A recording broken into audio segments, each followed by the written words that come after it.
જય હિન્દ વિદ્યાર્થી મિત્રો, લાસ્ટ લેક્ચરની અંદર છે આપણે ડિસ્કશન કર્યું કે પુષ્પના ભાગો શું છે, બરાબર?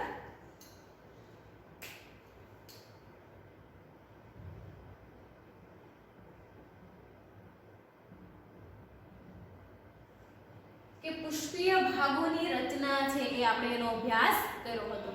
તો હવે આપણે જોઈએ કે પુષ્પને આપણે છે કયા ભાગમાં વિભાજિત કર્યું હતું. થોડું રિવિઝન કરાવો, ત્યારબાદ છે આપણો લેક્ચર આગળ વધારીએ. તો કે પુષ્પના ભાગો જે છે એની અંદર છે આપણે બંધ્ય ભાગ અને ફળદ્રુપ્ત ભાગો જોયા હતા. શું જોયું હતું? બંધ્ય ભાગ અને ફળદ્રુપ્ત ભાગો. તો કે બંધ્ય ભાગો કોને કહેવાય અને ફળદ્રુપ્ત ભાગો કોને કહેવાય? તો બંધ્ય ભાગો જે છે એને શું કહેવામાં આવે છે? તો કે બંધ્ય ભાગો જે છે એ પ્રજનનની ક્રિયામાં વનસ્પતિમાં કોઈ મહત્વનો ફાળો આપતા નથી, અથવા તો એ ભાગને શું કહેવાય છે? સહાયક ભાગો. બીજા કયા નામથી ઓળખવામાં આવે છે?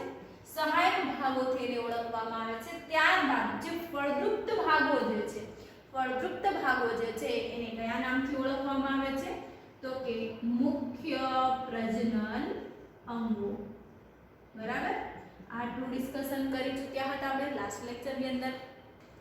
ડિટેલમાં જોયું હતું બંધ્ય ભાગો અને ફળદ્રુપ્ત ભાગો. કે ફળદ્રુપ્ત ભાગો જે છે એની અંદર કોનો સમાવેશ થાય છે? તો કે એની અંદર છે સ્ત્રીકેસર અને પુકેસરનો છે એ સમાવેશ થાય છે. એ સ્ત્રીકેસર અને પુકેસર કે પુષ્પના ભાગોની અંદર છે સ્ત્રીકેસર અને પુકેસર શું છે? તો કે સ્ત્રીકેસર અને પુકેસર જે છે એ બંને મુખ્ય પ્રજનન અંગો છે. ત્યારબાદ વિદ્યાર્થી મિત્રો આપણે આગળ જોયું હતું કે બંધ્ય ભાગો. તો કે બંધ્ય ભાગો જે છે એની અંદર છે કયા ભાગોનો સમાવેશ થાય છે? તો કે બંધ્ય ભાગો છે એની અંદર જે છે વજ્રપત્ર અને દલપત્ર. વજ્રપત્ર અને દલપત્રનો સમાવેશ છે એ થાય છે. તો થોડી માહિતી આપી દઉં ચારે ચક્રોની. ચારે ચક્રો જો હાજર હોય તો એવા પુષ્પને શું કહેવાય? સંપૂર્ણ પુષ્પ કહેવાય. અપૂર્ણ પુષ્પ કોને કહેવાય? ચારે ચક્રોમાંથી કોઈ એક ચક્ર ગેરહાજર હોય તો એવા પુષ્પને આપણે શું કહીએ છીએ? તો કે એવા પુષ્પને આપણે છે અપૂર્ણ પુષ્પ કહીએ છીએ. બરાબર? ત્યારબાદ વિદ્યાર્થી મિત્રો અહીંયા ધ્યાન આપો કે વજ્રપત્ર જે પુષ્પમાં હંમેશા કેવા રંગનું હોય છે? તો કે પુષ્પમાં હંમેશા લીલા રંગનું જોવા મળે છે. ત્યારબાદ દલપત્ર જેને આપણે પાંખડીઓ તરીકે પણ ઓળખીએ છીએ. બરાબર? તો એને આપણે શું કહીએ છીએ? પાંખડીઓ, જે વિવિધ રંગબેરંગી હોય છે. કેવી હોય છે? તો કે વિવિધ રંગબેરંગી પાંખડીઓ આપણને જોવા મળે છે. ભાઈ વિવિધ રંગબેરંગી પાંખડીઓ છે એ શું ક્રિયા કરે છે? તો કે પરાગનયનની ક્રિયા કરવા માટે આકર્ષે છે. કે કીટકો છે, પક્ષીઓ જે છે એમને પરાગનયનની ઘટના કરવા માટે આકર્ષે છે. અને પરાગનયન એટલે શું? તો કે પુકેસરમાંથી જે પરાગાશયમાંથી જે પરાગરજ ઉત્પન્ન થાય છે તે સ્ત્રીકેસરના પરાગાસન પર બેસે છે. ત્યારબાદ વિદ્યાર્થી મિત્રો જોઈએ તો આપણે પુકેસરની અંદર છે મુખ્ય બે ભાગો ભણ્યા, પરાગાશય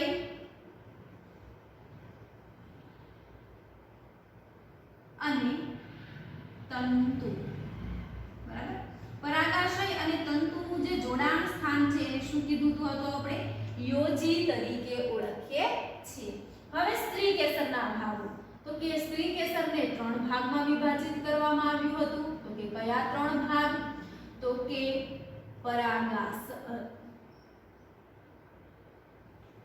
પરાગાસન, અહીંયા શું છે? પરાગાશય. બરાબર? યાદ રાખવાનું છે ખાસ. અને અહીંયા શું છે? તો કે પરાગાસન. ત્યારબાદ વિદ્યાર્થી મિત્રો આપણે આગળ જોઈએ તો કે બીજો એનો ભાગ છે એને શું કહેવાય છે? પરાગનલિકા. અને પરાગનલિકાના અંદર છે પરાગનલિકા ક્યાં ખુલે? તો કે અંડકની અંદર, અથવા આપણે એને બીજાશય તરીકે પણ ઓળખીએ છીએ. બીજું આપણે એ જોયું હતું કે સ્ત્રીકેસર યુક્ત અને સ્ત્રીકેસર મુક્ત, પુકેસર યુક્ત અને પુકેસર મુક્ત. આ આપણે છે એ ભાગો ભણ્યા હતા. ટેક્સ્ટ બુક ની અંદર છે પહેલા વજ્રપત્ર અને દલપત્રની માહિતી આપી છે, પછી એના ગોઠવણીના આધારે તમને કલિંકાંતર વિન્યાસ આપ્યો છે, બરાબર. ત્યારબાદ છે તમને ફળદ્રુપ્ત ભાગોનું વર્ણન આપ્યું છે. ફળદ્રુપ્ત ભાગોની અંદર આપણે સ્ત્રીકેસર અને પુંકેસરનો અભ્યાસ કરવાનો છે, કરો. ત્યારબાદ કે પુંકેસર અને સ્ત્રીકેસર પછી છે અંડકની ગોઠવણી કેમ થાય છે એમાં જરાયુ વિન્યાસ છે એ આપ્યું છે. તો હવે આપણે એ બંને ટોપિક એક સાથે અભ્યાસ કરીશું, જરાયુ વિન્યાસ અને કલિંકાંતર વિન્યાસ.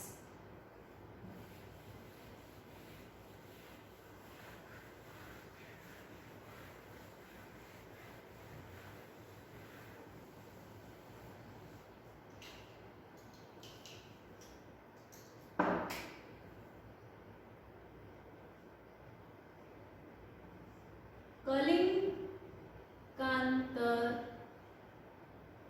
વિન્યાસ. હવે વિન્યાસનો અર્થ આપણે આ ચેપ્ટરમાં ખૂબ જ સારી રીતે સમજી ગયા છીએ, બરાબર. કે વિન્યાસ એટલે શું થાય, તો કે ગોઠવણી એવો અર્થ છે એ થાય છે, એવું ઉચ્ચારણ છે એ થાય છે. તો કલિંકાંતર વિન્યાસ જે છે એને 4 પ્રકાર છે. કલિંકાંતર વિન્યાસ શું એની વ્યાખ્યા આપતા પહેલા આપણે જોઈએ કલિંકાંતર વિન્યાસ કોને કહેવાય, કલિંકાંતર વિન્યાસ શું છે, બરાબર.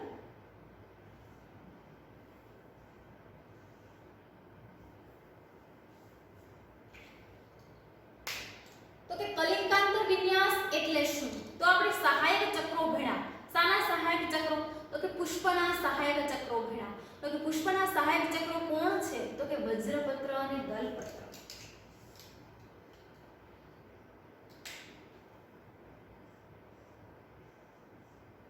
પુષ્પમાં વજ્રપત્ર અને દલપત્રની ગોઠવણીને કલિંકાંતર વિન્યાસ કહે છે. કે પુષ્પોની અંદર વજ્રપત્ર અને દલપત્રની ગોઠવણી કેવી રીતે થયેલી છે એના આધારે છે એના 4 પ્રકાર છે એ પડ્યા છે. જરાયુ વિન્યાસ અને કલિંકાંતર વિન્યાસ બંનેના નામ સમાન તમને જોવા મળશે, બરાબર. તો અહીંયા ધ્યાન રાખજો, ધારાસ્પર્શી,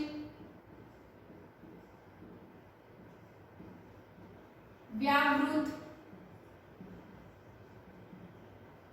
આચ્છાદિત,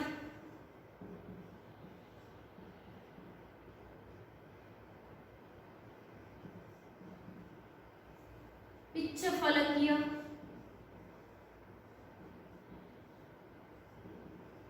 કે પતંગિયાકાર.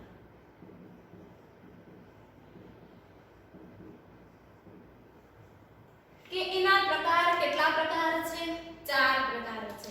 કે કલિંકાંતર વિન્યાસ જે છે એને 4 પ્રકારમાં વિભાજિત કરવામાં આવે છે. કયા 4 પ્રકાર, તો કે ધારાસ્પર્શી કલિંકાંતર વિન્યાસ, વ્યાવૃત કલિંકાંતર વિન્યાસ, આચ્છાદિત કલિંકાંતર વિન્યાસ અને પિચ્છફલકીય કે પતંગિયાકાર કલિંકાંતર વિન્યાસ.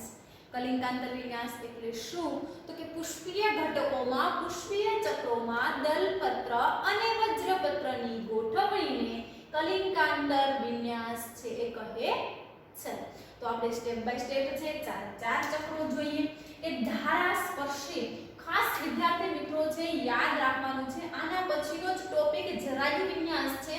બંને ટોપિક શા માટે સાથે ભણાવવાનો પ્રયત્ન કર્યો છે, કારણ કે બંનેનો ડિફરન્ટ તમને સમજાઈ શકે. એક્ઝામની અંદર છે કલિંકાંતર વિન્યાસ પૂછાણું છે અને તમે લખી દેશો જરાયુ વિન્યાસ, કારણ કે ત્યાં ધારાવર્તીની જગ્યાએ છે ત્યાં ધારાસ્પર્શી છે એ ધારાસ્પર્શી જે છે એની જગ્યાએ છે અક્ષવર્તી, ચર્મવર્તી, ધારાસ્પર્શવર્તી એવા બધા છે એ ઉદાહરણો છે એ આવશે. તો ખાસ વિદ્યાર્થી મિત્રો એ તમારે છે એ ધ્યાનમાં લેવાનું છે. હવે આપણે જોઈએ કે ધારાસ્પર્શીની અંદર છે એ શું થાય છે, તો કે પુષ્પના ભાગે, પુષ્પના જે ભાગો જે છે તેમાં વજ્રપત્ર અને દલપત્ર, વજ્રપત્ર અને દલપત્રો જે ની ધાર એટલે કે આ વજ્રપત્ર અને દલપત્રની જે કિનારીની ધાર હોય ને તે ધાર, બરાબર? તો કિનારીની જે ધાર જે છે એ એકબીજાને સ્પર્શ્યા વિના, એકબીજાને સ્પર્શ કર્યા વગર ગોઠવાય છે. કેવી રીતે ગોઠવાય છે અને જેનું ઉદાહરણ છે આંકડો. બધાની અંદર ઉદાહરણ લખવા ફરજિયાત છે. શું જોવા મળે છે કે પુષ્પીય ભાગોમાં તેમના વજ્રપત્ર અને દલપત્રની ગોઠવણીની કિનારી એકબીજાને ધાર સ્પર્શ કર્યા વગર. તો હું અહીંયા એની આકૃતિ છે દોરું છું કે આ જે કલિંગાર આ શું છે? એક ઘટક, બીજો ઘટક,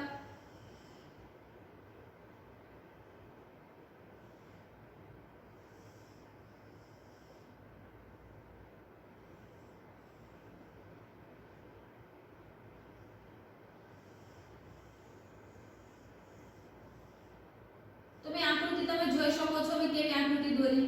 તો કે આ પુષ્પીય ઘટકો જે છે આકૃતિ સહિત આ 5 માર્ક્સનો સવાલ છે, ખૂબ જ સરળ છે. એક વખત વાંચશો અને એક વખત ધ્યાનપૂર્વક સાંભળશો તો આપોઆપ છે એ આવડી જશે. તો અહીંયા જો મેં એકબીજાની ક્યાંય ધાર છે એ સ્પર્શ કરાવી નથી, તો એને શું કહેવાય છે? ધારાવર્ત સ્પર્શી, ધારાવર્તી જે છે એ કલિંગાંતર વિન્યાસ, બરાબર?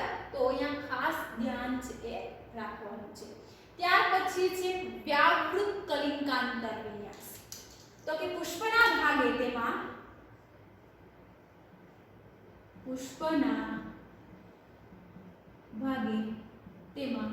વજ્રપત્ર અને દલપત્રની ગોઠવણી એટલે કે કિનારીની ધાર એકમેક સ્પર્શે છે. એકમેક છે એકબીજાને શું કરે છે? સ્પર્શે છે. જેના ઉદાહરણ છે ભીંડા, કે આપણને છે ભીંડાની અંદર છે એવું છે એ જોવા મળે છે. તો હવે હું એની આકૃતિ દોરું કે કેવી રીતે છે આપણને એના દલપત્રની ગોઠવણીને વજ્રપત્ર જે છે એ એકમેક એની ધાર સ્પર્શ કરશે.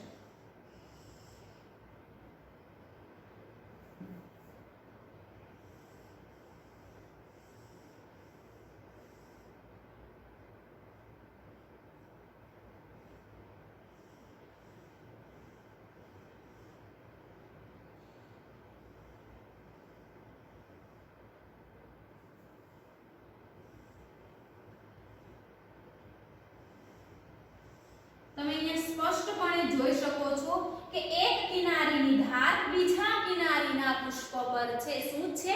વ્યાવૃત છે, એટલે કે આચ્છાદિત છે. આચ્છાદિતનો અર્થ બીજો થાય છે, આપણે હમણાં જોઈએ છે, બરાબર?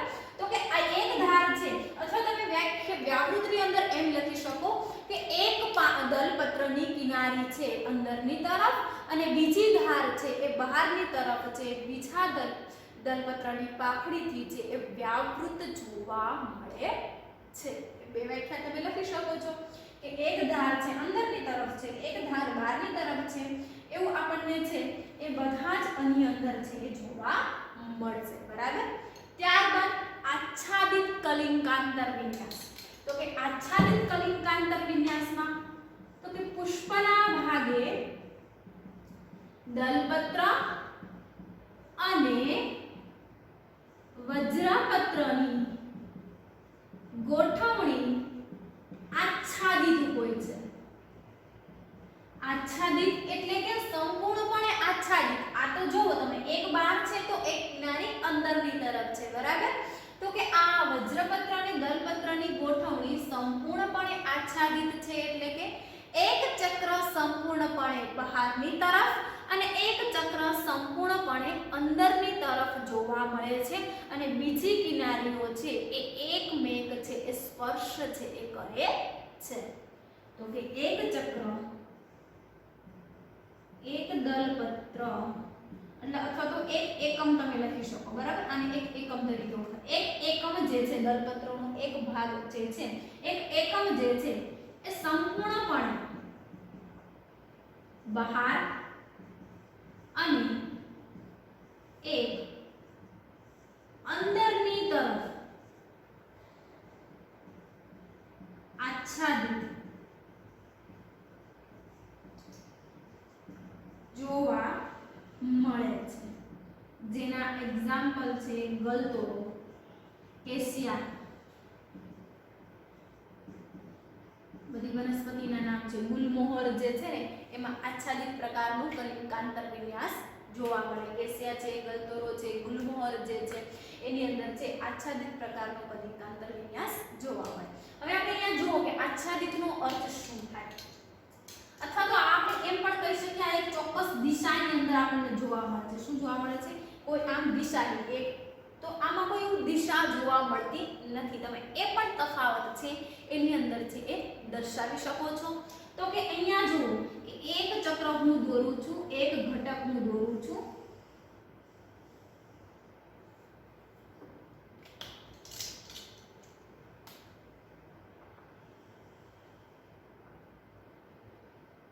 ઈ ઘટક જે છે એની મેં બંને બાજુએથી શું કરી આચ્છાદિત, એટલે કે બંને ધાર જે છે એ શું છે અંદરની તરફ છે. એની બંને ધાર છે કેની તરફ છે? અંદરની તરફ છે. ત્યાર પછીનો એકમ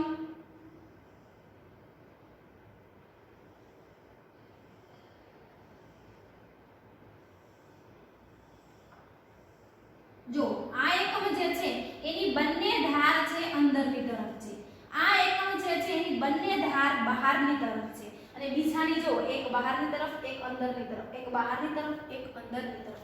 તો આવા કલિકાંતર વિન્યાસને છે આચ્છાદિત કલિકાંતર વિન્યાસ કહે છે. કે પુષ્પના ભાગે દલપત્ર અને વજ્રપત્રની ગોઠવણી જે થાય છે, તો એ દલપત્ર અને વજ્રપત્રની ગોઠવણી કેવી હોય છે? એક ઘટક સંપૂર્ણપણે અંદરની તરફ, એક ઘટક સંપૂર્ણપણે બહારની તરફ હોય છે. તો એવા કલિકાંતર વિન્યાસને આચ્છાદિત કલિકાંતર વિન્યાસ છે એ કહે છે. ત્યાર પછી છે પિચ્છફલકીય કે પતંગિયાકાર કલિકાંતર વિન્યાસ. તો આ પતંગિયાકાર કલિકાંતર વિન્યાસ જે છે એની અંદર છે પાંચે ઘટકો. અહીંયા આપણે છે બધાની અંદર પાંચ જ ઘટકો છે દર્શાવ્યા છે, બરાબર. તો કે આ પાંચેય ઘટકો છે એ વિવિધ રીતે છે એ ગોઠવાયેલા હોય છે. કેવી રીતે ગોઠવાયેલા છે હું દર્શાવું તમને.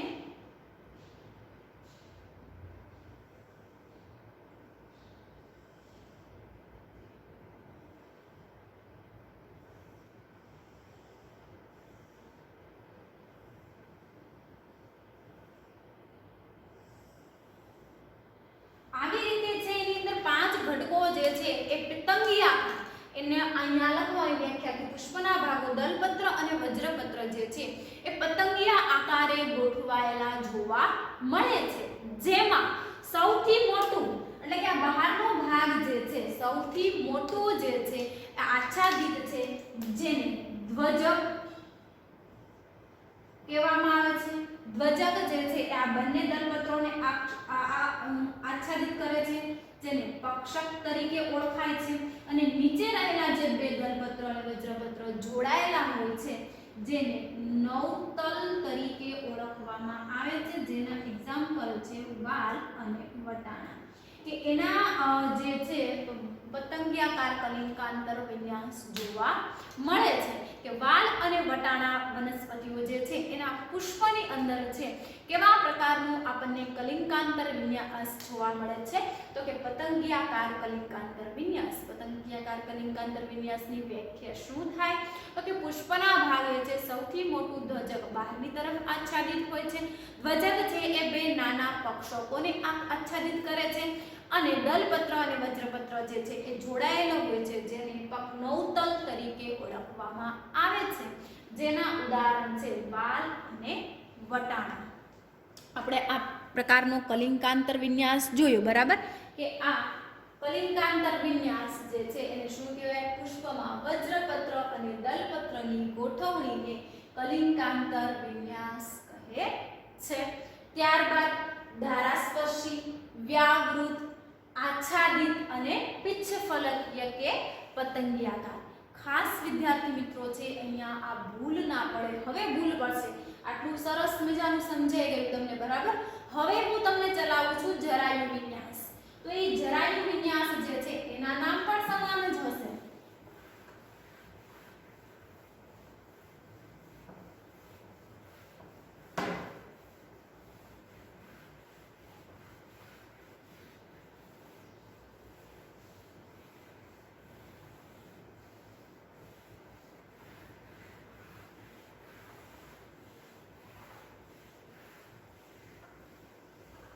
બંને ટોપિક આઈએમપી છે ખાસ.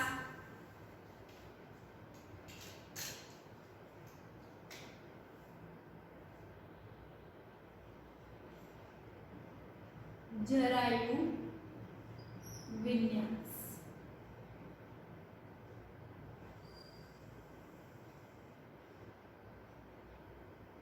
હવે આ જરાયુ વિન્યાસ જે છે એને 5 પ્રકારમાં વર્ગીકૃત કરવામાં આવ્યું છે.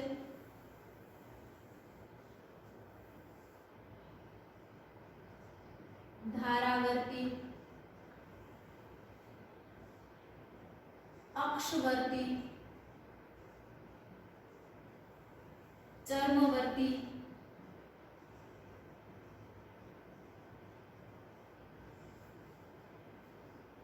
केंद्रस्थ,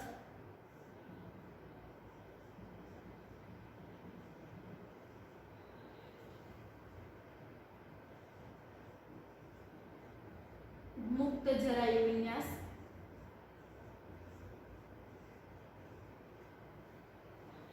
હવે અહીંયા ધ્યાન આપો. આપણે જોયું આગળ કલિંગાંતર વિન્યાસ, બરાબર. ત્યારબાદ આવે જરાયુ વિન્યાસ. તો કે જરાયુ વિન્યાસ શું કહેવાય? કલિંગાંતર વિન્યાસ આપણે સારી રીતે ભણ્યા. કલિંગાંતર વિન્યાસ શું? તો કે કલિંગાંતર વિન્યાસ એટલે કે દલપત્ર અને વજ્રપત્રની ગોઠવણી, જે સહાયક ચક્રોને આધારે એ કલિંગાંતર વિન્યાસ આપ્યું હતું. અહીંયા એના ફળદ્રુપ્ત ભાગો જરાયુ. તો જરાયુ ક્યાં હોય? તો કે અંડકમાં. જરાયુ કોને કહેવાય? તો બીજ અને જે ફલા અંડકની જે જોડાણ દર્શાવે છે જેને જરાયુ કહેવાય છે. તો બીજાશયમાં અંડકની ગોઠવણીને જરાયુ વિન્યાસ કહે છે. બીજાશયમાં અંડકની ગોઠવણીને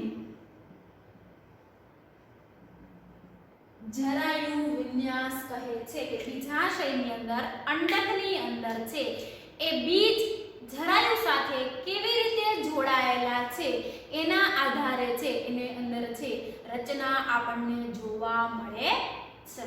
ત્યારબાદ હવે અહીંયા ધ્યાન આપો. ધારાવર્તી પહેલા આપણે શું હતું? ધારા સ્પર્શી, બરાબર. અહીંયા ધારાવર્તી શબ્દ અહીંયા આવે એ બધા જરાયુ વિન્યાસની અંદર આવશે. તો કે ધારાવર્તી જરાયુ વિન્યાસ જે છે એ કોને કહેવાય? તો કે બીજાશયમાં કે અંડકમાં, બીજાશય કે અંડકની ગોઠવણી વક્ષસેવની પર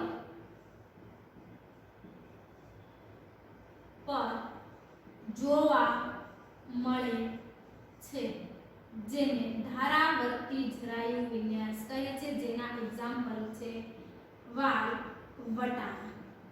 હવે તમે જુઓ કે વાલ વટાણા જે છે એક જ ધાર પર ગોઠવાયેલા હશે. શું હશે? તમે વટાણાની આમ સિંગ છે આપણા ટેક્સ્ટબુકની અંદર છે દર્શાવેલી છે. વટાણાના સિંગની ઉપર જુઓ કે અહીંયા વક્ષસેવની પર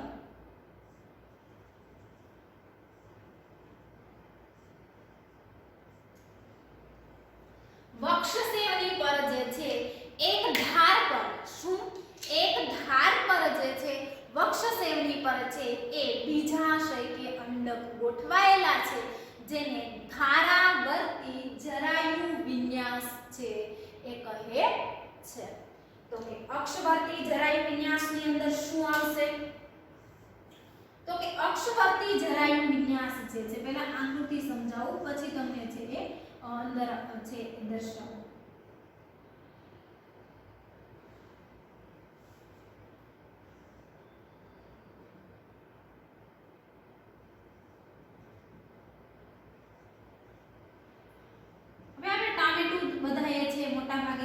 બાંધેલું છે બરાબર। તો કે અક્ષવર્તી જરાયુ વિન્યાસમાં તો એના અક્ષ ભાગે એના અંદર કોટર જોવા મળે છે। જો અહીંયા તમે જુઓ તમને ક્યાંય કોટર જેવી રચના ન જોવા મળે, અહીંયા તમને શું જોવા મળ્યું? ચોક્કસ પ્રકારના કોટર છે એ ઉત્પન્ન થાય છે બરાબર। તો કે અક્ષવર્તી જરાયુ વિન્યાસમાં તો કે બીજા અંડકમાં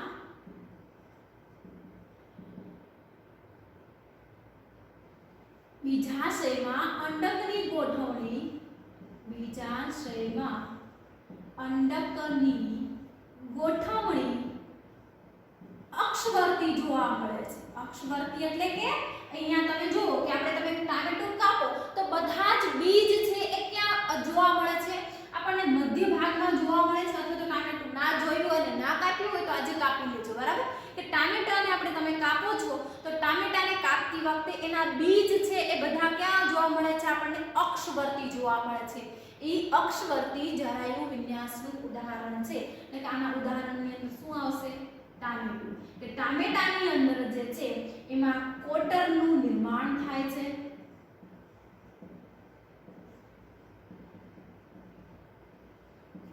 શું થાય છે? આવી રીતે છે કે ટામેટાની અંદર આપણને 3 કોટર છે એ જોવા મળતા હોય છે। ટામેટાને તમે મોટું કાપજો એટલે તમને ખ્યાલ આવશે કે અહીંના બધા જ બીજ આ બધા જે કોટર જે છે આને પડદો વચ્ચે છે શું કહેવાય? પડદા જેવી જે રચના છે આપણને જોવા મળે છે। જ્યારે અહીંયા તો બધા વટાણા છે એ બક્સ સેવની પર છે એ ગોઠવાયેલા હોય છે બરાબર। ત્યારબાદ છે ચર્મવર્તી જરાયુ વિન્યાસ। એ પણ આપણે આકૃતિ પરથી જ સમજીએ કે ચર્મવર્તી જરાયુ વિન્યાસ જે છે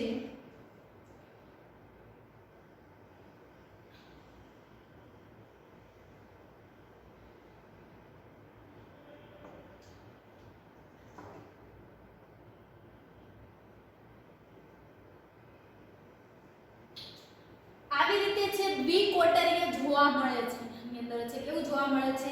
દ્વિકોટરીય જોવા મળે છે, જેના અહીંના ભાગે છે આવી રીતે છે આમ અંડક છે એ ઉત્પન્ન થયા હોય છે।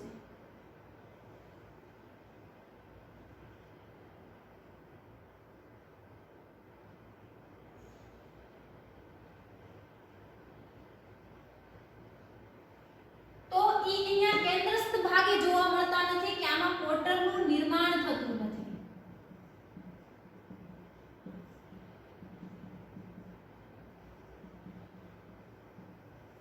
કોટરનું નિર્માણ થતું નથી। બીજાશયમાં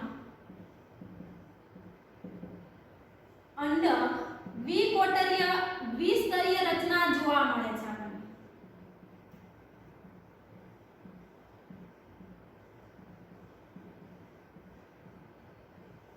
પરંતુ કોટરમાં એનું નિર્માણ થતું નથી। તમે જુઓ કે એની અંદર છે અહીંયા જ બીજના ભાગે છે કે એની ધાર પર જ છે એ અંડક ગોઠવાય છે, જ્યાં ખોટી રીતે છે એ કોઈ પણ પ્રકારના કોટરનું નિર્માણ થતું નથી। અહીંયા આપણે કોટર છે એ સ્પષ્ટપણે છે એ જોઈ શકીએ છીએ। જેનું ઉદાહરણ છે દારૂડી અને રાઈ।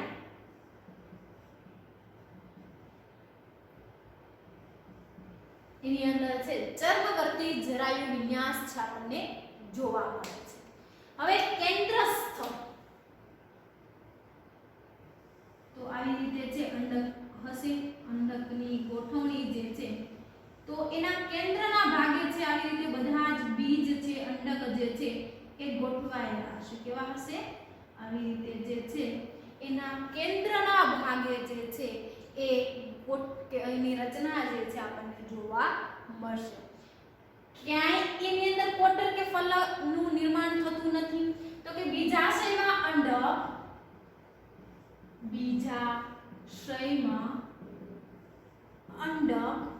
મુક્ત રીતે મધ્ય ભાગમાં જોવા મળે છે, જેનું ઉદાહરણ છે પ્રિમરોઝ અને ડાયાથન્સ। ડાયાથન્સ અને પ્રિમરોઝની અંદર જે છે આવી રીતે કેન્દ્રસ્થ ભાગ જે છે જરાયુ વિન્યાસ જે છે આપણને જોવા મળે છે. ત્યારબાદ મુક્તપણે આપણે જો જરાય વિન્યાસ જો જોઈએ તો જેની અંદર છે આપણને સૂર્યમુખીની અંદર છે જોવા મળશે, જેમાં એનું રૂપાંતરણ જો અહીંયા બીજ જે છે ત્યારબાદ કે આવી રીતે છે આપણને એનું મુક્ત રીતે છે જોવા મળશે. કેવું કે અહીંયા છે કેમ આ સમૂહમાં જોવા મળ્યા, અહીંયા આ સમૂહમાં જોવા મળ્યા, ટામેટાના બીજ છે આપણને મધ્યમાં સમૂહમાં જોવા મળ્યા, અહીંયા આપણને બોક્સ શેપની પર જે છે એ આપણને કેવી રીતે સમૂહમાં જોવા મળ્યા. તો આ સંપૂર્ણપણે મુક્ત જરાયુ વિન્યાસ છે. કેવો છે?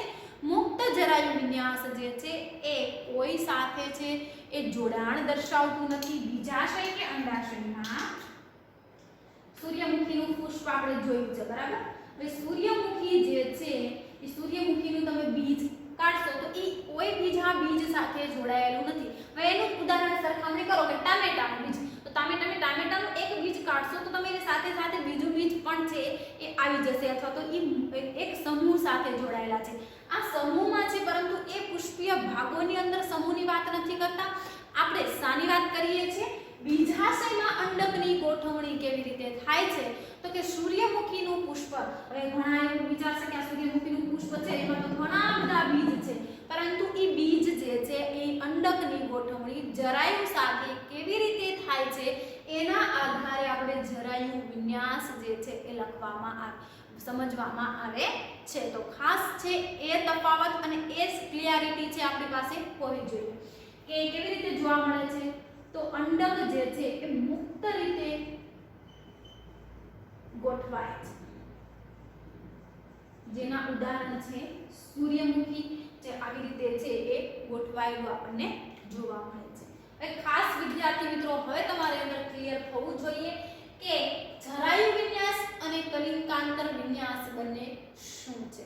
બંનેના બધા જ ઉદાહરણ યાદ રાખવાના છે. હમણાં આપણે ધારાસ્પર્શીની અંદર જોયું વ્યાકૃત, આચ્છાદિત અને પતંગિયાકાર કલિંકાંતર વિન્યાસ. તો બરાબર, તો કે ધારાવર્તીની અંદર ધારાસ્પર્શીની અંદર છે સામું ઉદાહરણ હતું, તો કે આંકડાનું ઉદાહરણ હતું. ત્યારબાદ છે કે આચ્છાદિતની અંદર જે છે એ સામું ઉદાહરણ હતું, અને વ્યાવૃતની અંદર તો કે ભીંડાનું ઉદાહરણ હતું, ભીંડા કપાસનું ઉદાહરણ હતું. ત્યારબાદ છે કે આચ્છાદિત છે, એક મેઘની કેવા છે આચ્છાદિત છે, તો ગલતોરો છે, જાસૂદ છે, કેસિયા છે, બધાના ઉદાહરણ છે. અને પતંગિયાકાર કલિંકાંતર વિન્યાસ એની અંદર વાલવટાણાના ઉદાહરણ હતા. ત્યારબાદ મેં અહીંયા જોયું ધારાવર્તી જે છે તેમાં વાલવટાણા વક્ષ પર અંડકની ગોઠવણી થાય છે, અક્ષવર્તીની અંદર છે અક્ષ ભાગે છે ગોઠવણી થાય છે, કોટરનું નિર્માણ કરે છે, મધ્ય કેન્દ્રસ્થ ભાગે છે બધા અંડકોનું નિર્માણ જોવા મળે છે. ચર્મવર્તી જરાયુ વિન્યાસ, તો ચર્મવર્તી જરાયુ વિન્યાસની અંદર છે કે એમાં દ્વિકોટરીય રચના છે, ઉત્પાદનનું નિર્માણ થાય છે, પરંતુ છે એ કેન્દ્રસ્થ ભાગે આપણને જોવા મળતું નથી. ક્યાં જોવા મળે છે? એની ધાર પર જ અંડકની ગોઠવણી જોવા મળે છે. ત્યારબાદ કેન્દ્રસ્થ, તો એના બધા જ છે બીજાણુ છે એ કેન્દ્રસ્થના ભાગે છે એ ગોઠવાયેલા છે, અને મુક્ત અંદર છે એકલું છે એ સૂર્યમુખીનું ઉદાહરણ છે. હવે વિદ્યાર્થી મિત્રો, અહીંયા સુધી આપણે કયા આપણા ભાગો છે એ ભણ્યા. તમે આ 5મા ચેપ્ટરની અંદર છે આપણે મૂળ, પ્રકાંડ, પર્ણ, મૂળ, પ્રકાંડ, પર્ણ, ફળ અને બીજ. તો હવે વિદ્યાર્થી મિત્રો, અહીંયા સુધી આપણે છે પર્ણ અને એના રૂપાંતરણ, પુષ્પ એ બધું છે એ ભણ્યા. પુષ્પ, બરાબર. અહીંયા સુધી આપણો પુષ્પ વાળો પોર્શન છે એ પૂરો થાય છે. હવે શરૂઆત થશે ફળ અને બીજની, જે હવે આપણા અભ્યાસક્રમમાંથી છે એને કાઢી નાખવામાં આવ્યું છે, કે જે 70% સિલેબસ રાખવામાં આવ્યો છે, જેમાં ફળ અને બીજ જે છે એને કાઢી દેવામાં આવ્યું છે. એ જે નવા ચેન્જીસ થયા છે એ તમારા સુધી છે એ PDF થી મોકલવામાં આવશે. કે અત્યાર સુધી જે આપણે ચેપ્ટર ભણ્યા છે એમાંથી એક પણ ટોપિક કે એક પણ પોર્શન કાઢી નાખવામાં નથી આવ્યું, એટલે તમે સમજી શકતા હશો કે આપણે ભણાવેલા ચેપ્ટર કયા ચેપ્ટર આપણે ભણાવ્યા. તો કે સજીવનો પાયાનો એકમ કોષ 8મું ચેપ્ટર, જૈવિક અણુઓ 9મું ચેપ્ટર, 10મું ચેપ્ટર, પહેલું ચેપ્ટર અને ચોથું ચેપ્ટર. આ એક 5 ચેપ્ટર આપણે ક્લિયર કર્યા, પૂરા કર્યા. એમાંથી એક પણ ટોપિક બાદ કરવામાં નથી આવ્યો. તો તમે સમજી શકતા હશો, આપણે મેં પહેલેથી જ કીધું હતું કે પાયો જો બાયોલોજીનો હોય તો એ કોણ છે, તો કે 8મું ચેપ્ટર, 9મું ચેપ્ટર અને 10મું ચેપ્ટર, તો જ તમને આગળના ચેપ્ટરો આવડશે, સમજાશે, 12મું ધોરણ આવડશે. તો આ 5 ચેપ્ટરમાંથી કોઈ પણ એક ટોપિક અલગ કરવામાં નથી આવ્યા, બરાબર. ત્યાર પછીનું હવે પછી આપણે 5મા પછી 6મું ચેપ્ટર જે છે એ સંપૂર્ણપણે છે એ કાઢી નાખવામાં આવ્યું છે, સિલેબસમાંથી છે એ કટ કરી દેવામાં આવ્યું છે. તો હવે વિદ્યાર્થી મિત્રો આ ફળ અને બીજની જે રચના જે છે એ આપણે હવે અભ્યાસક્રમમાં નથી, તો આપણે એ પછી નીટની અંદર હશે તો ભણાવીશું. પરંતુ ફળ અને બીજ આ બંને છે, ફળ તો નથી, આ ફળ અને બીજ છે એ બંને 12મા ધોરણમાં આવે છે એટલા માટે કાઢી નાખ્યા છે, કોઈ વિશેષ એમાં છે વધારે નથી, બરાબર. એ બંને ટોપિક છે ફળ અને બીજ કાઢવા પાછળ કે બંને રિપીટ ટોપિક થાય છે 12મા ધોરણની અંદર. ત્યારબાદ છે એની અંદર છે ચેપ્ટરના એન્ડની અંદર તમે જોશો તો જુદા જુદા કુળ છે, સોલેનેસી કુળ છે, ફેબેસી કુળ છે અને લિલિએસી કુળ છે. તેમાંથી એક કુળ ફેબેસી કુળ છે એ કાઢી નાખ્યું છે અને લિલિએસી અને સોલેનેસી કુળ જે છે એ આપણે ભણવાનું છે. ત્યારબાદ આપણું આ 5મું ચેપ્ટર છે એ પૂરું થઈ જશે અને ત્યારબાદ આપણે ચેપ્ટર નંબર શરૂઆત કરીશું 7, કારણ કે 6મું ચેપ્ટર જે છે એ સંપૂર્ણપણે આપણા અભ્યાસક્રમમાંથી છે એને રદ કરવામાં આવેલ છે. તો વિદ્યાર્થી મિત્રો, જે આપણા આટલા ચેપ્ટરો છે એ પૂરા થયા છે, એનું વારંવાર રિવિઝન કરતા રહેજો, કારણ કે તમારી એક્ઝામ જે લેવાશે એની અંદર આ જ સિલેબસ રહેવાનો છે, કોઈ ચેન્જીસ નથી, તો તમને સિલેબસ પણ ખ્યાલ છે. તો વારંવાર છે એનું પુનરાવર્તન કરો, કોઈ ડિફિકલ્ટી સર્જાય તો એ પૂછવાનો પ્રયત્ન કરો. આગળ છે આપણે કુળથી શરૂઆત કરશું, સોલેનેસી કુળ કોને કહેવાય અને ફેબેસી કુળ કોને કહેવાય. આજના હોમવર્કની અંદર કલિંગાંતર વિન્યાસ અને જરાય વિન્યાસ એ બંને ટોપિક છે એ બુકની અંદર છે એ લખવાના છે. જય હિન્દ.